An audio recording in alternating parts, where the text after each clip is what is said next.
לפני 30 שנה נהרג בהתנגשות ראש הממשלה יצחק רבין. ועדיין יש כאלה שתוהים, אבל מי עשה את זה?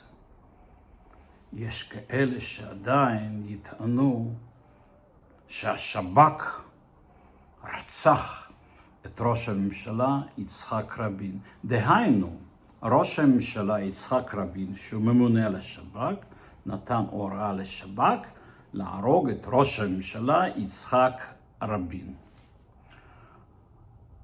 כל המלל הנבוב הזה בעצם מפריע לגנות את הסכמי אוסלו כראוי, ולדרוש את שחרור כל היהודים היושבים בבתי סוהר בגין פעילות יהודית כלשהי.